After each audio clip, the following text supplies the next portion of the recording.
네, 환경법 실무 강의 마지막 제8강이 되겠습니다. 본 강의에서는 앞서 제2강부터 7강까지 진행했던 내용들을 요약하고 환경 규제 리스크에 대한 대응을 어떻게 해야 되는지 전략에 대해서 살펴보도록 하겠습니다.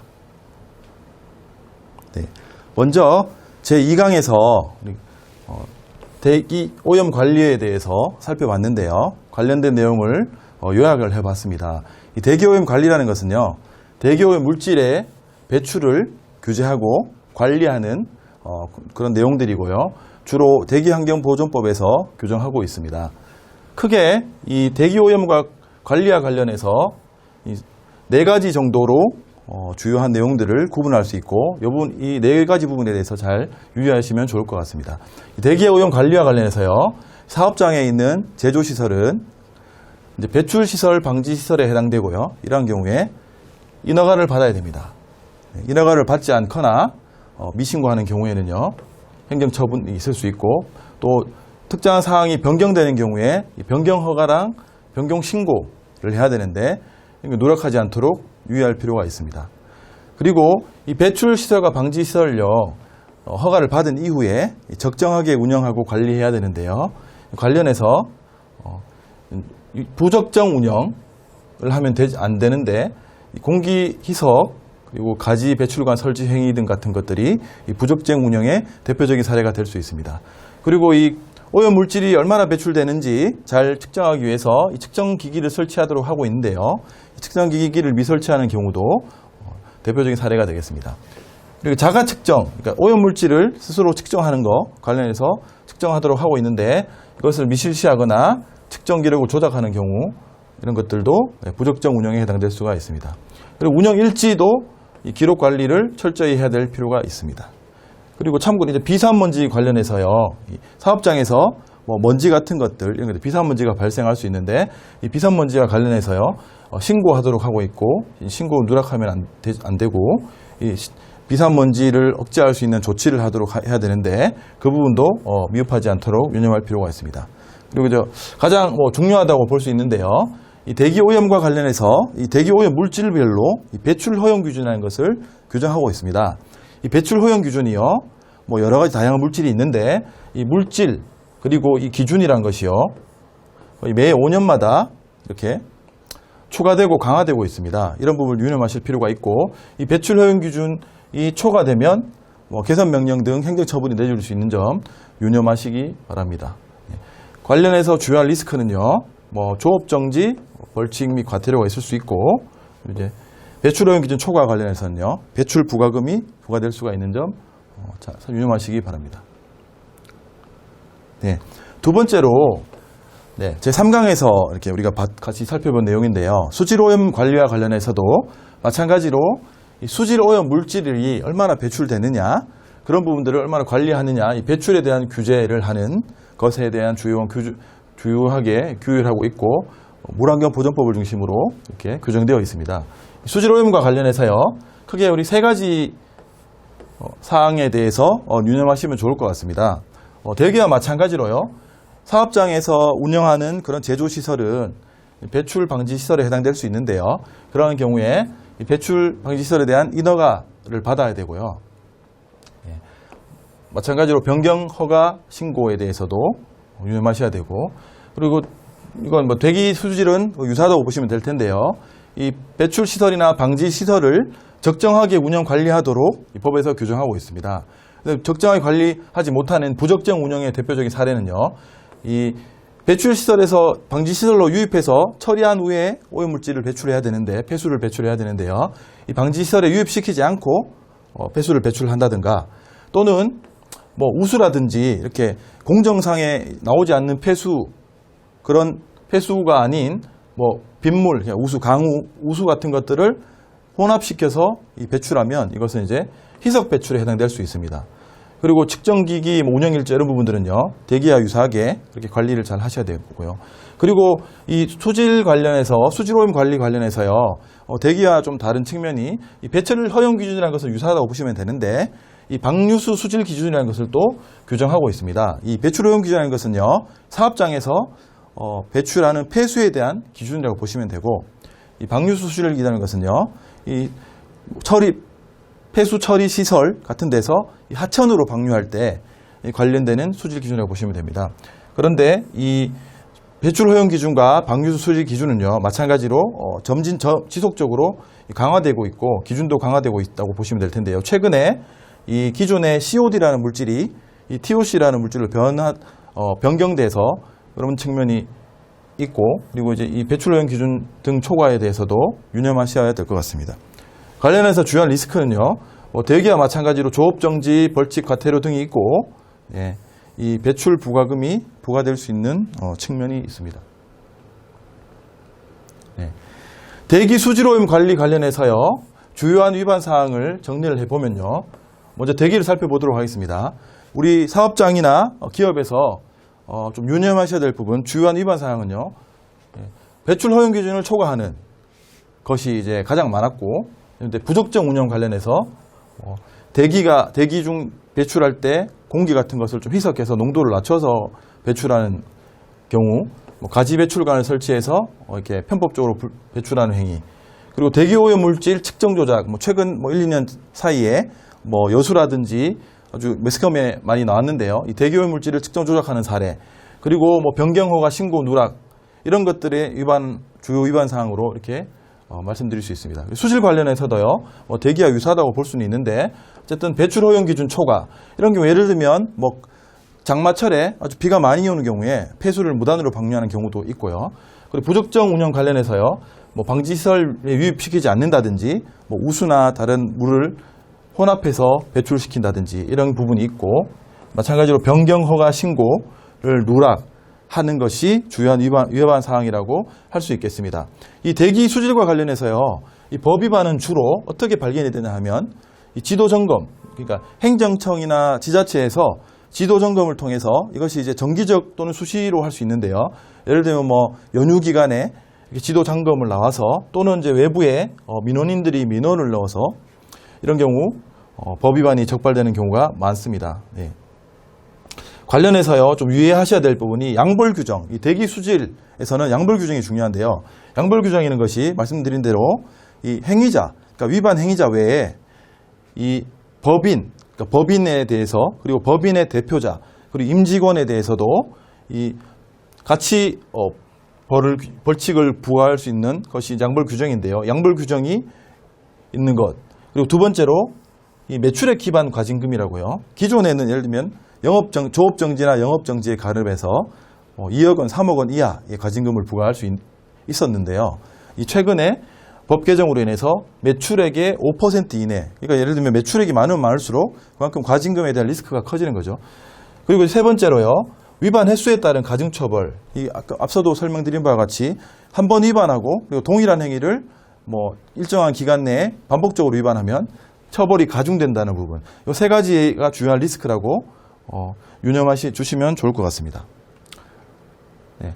관련해서 이제 대기 환경 보전법과 관련된 판례를 말씀드리도록 하겠습니다. 우선은 대기 환경 보전법과요, 수질 환경 보전법은 위반 사항이나 판례나 유사하다고 보시면 될 텐데, 크게는요, 이 환경 침해에 대한 소송이 있고, 두 번째로 중요한 것은 이 법 위반에 대한 행정청의 행정 처분에 대해서 이 처분 취소나 집행정지 등을 다투는 그런 크게 주요한 두 가지 소송의 사례가 있다고 보시면 될 것 같습니다. 대기환경 보전 관련해서 최근의 판례를 중심으로 설명을 드려보도록 하겠습니다. 2014년 5월 9일 선고 2021-2279 판결입니다. 이 사실관계에는요, 이 원고가 수도권 대기환경 개선에 관한 법률, 현재는 이제 법이 폐지됐는데요. 지금은 이제 대기오염 관리 권역법, 대기환경 관리 권역법, 이런 명칭으로 이제 변경이 되고 수도권 법률은 폐지가 됐는데, 이 대기오염 물질 총량 관리 사업장에 대해서 설치 허가를 받고 이 열병합 발전소라는 것을 운영하던 중에요.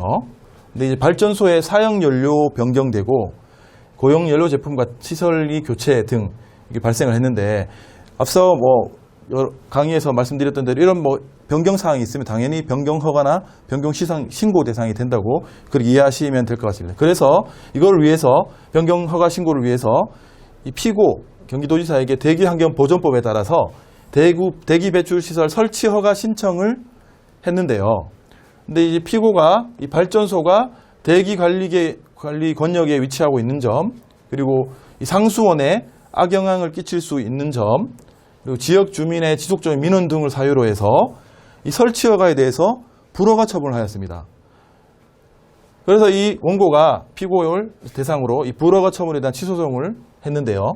이 판결 요지는요, 환경부 장관은 이 배출시설 설치 허가 신청에 대해서 대기환경보존법에서 정한 허가 기준에 부합하고 허가 제한 사유에 해당하지 아니하는 한 원칙적으로 허가를 하여야 한다. 그러니까 특별한 사정이 없는 한 이 신청인이 허가 신청을 하면요, 허가를 해줘야 되는데, 그런데 다만 허가 제한 요건이 있을 수가 있습니다. 허가 제한 요건에 준하는 사유로서 예를 들면 환경 기준의 유지가 곤란하거나, 그러니까 그런 어떤 배출 시설을 설치함으로써 그 주변 지역의 환경 기준이 유지가 곤란하거나, 또는 그 지역 주민 건강 재산이나 동식물의 생육에 심각한 위해를 끼칠 우려가 있다고 인정되는 등 중대한 공익상의 필요라는 것이 있을 때에는 허가를 거부할 수 있다고 보는 것이 타당하다. 이래서 이 불허가 처분에 대해서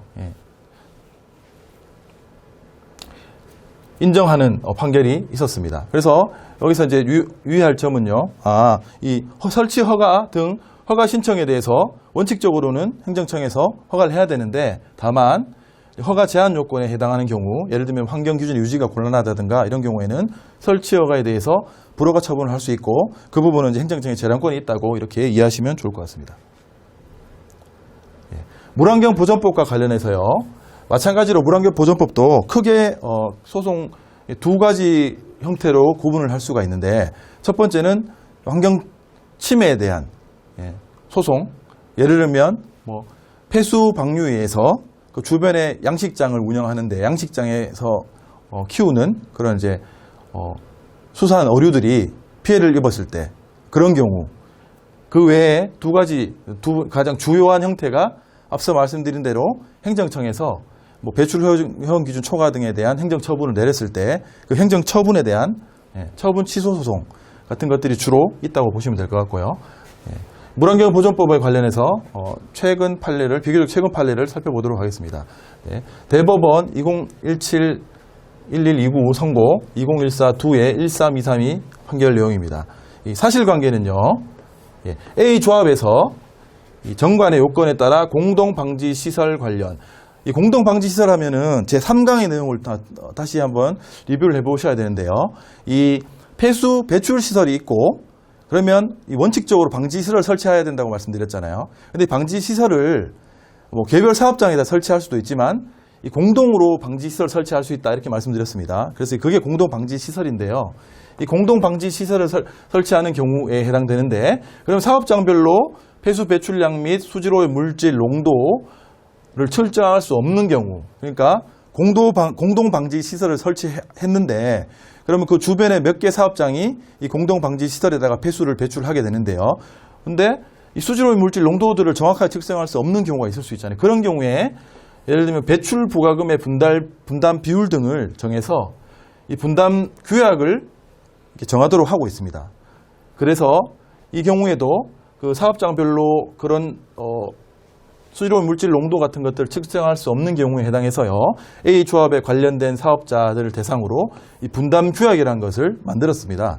그래서 이 조합이요, 배출 부가금 처분과 관련해서, 그러니까 행정청에서 이 공동방지 시설에 관련해서 행정 처분을 내렸는데, 이 배출 부가금의 처분과 관련해서 이 관할 구청장에게 이 분담 규약이라는 것을 제출했습니다. 이 조합에서, 그러니까 공동방지 시설과 관련해서 이 처분을 받았는데, 배출 부가금 처분과 관련해서 분담 규약을 구청장에게 제출했는데요. 그래서 피고는 이 공동방지 시설에 대한 초과 배출 부가금을 산정한 후에 분담 규약에서 정한 바에 따라서, 이 피고라는 게 구청장이 되겠습니다. 따라서 각 사업장별로 배분해서 원고들에게 배출 부가금을 처분을 했는데, 이 원고 A 조합 관련돼서 사업장에서는요, 그게 왜 그렇게 처분이 되었냐 에 대해서 처분 취소 소송을 제기한 건이 되겠습니다. 정리를 하면요, 이 공동방지시설과 관련해서 배출 부과금 등의 비율 등을 분담 규약으로 정할 수 있는데, 그런데 이 처분과 관련해서 이 조합이 이 분담 규약을 제출했고, 그러면 그 피고 행정청에서 분담 규약을 근거로 해서 각각 배출 부과금에 대해서 처분을 한 사례라고 보시면 될 건데요. 판결 요지는요, 이 사업자들, 이 조합 원고측이 되겠습니다. 배출 시설로부터 배출되는 이 수질오염 물질의 공동 처리를 위해서, 그러니까 공동 방지 시설을 설치를 한 경우가 되겠죠. 공동 방지 시설을 설치하였고, 그리고 이 수질 오염 물질 농도 등을 측정할 수 없는 경우에 해당되는데, 이런 경우에는요, 행정청이 사업자들이 제출한 그 분담 규약에는요, 뭐 배출 부과금의 분담 비율 등을 정하고 있으니까 이 행정청에서 분담 규약, 그러니까 사업자들이 제출한 분담 규약에서 정한 사업장별 배출 부과금 분담 비율에 근거해서 각 사업자별로 배출 부과금이라는 것을요, 부과하였다면 그 규약에서 정한 분담 기준이요, 현저하게 불합리하다는 등 특별한 사정이 없는 이상은요, 이 배출 부과금 처분은 위법하다고 할 수 없다. 이런 판례를 내렸습니다.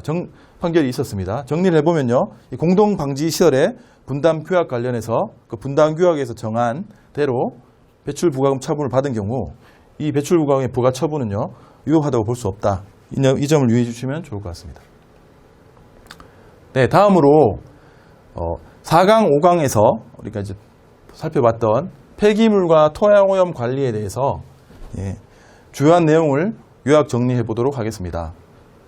이 폐기물과 관련해서요, 크게 두 가지 규제에 대해서 유념하시면 됩니다. 첫 번째로 이 사업장 폐기물 관리, 그러니까 우리 기업들은 기본적으로 이 사업장 폐기물을 배출하게 되고요. 그런 경우 사업장 폐기물 배출자가 됩니다.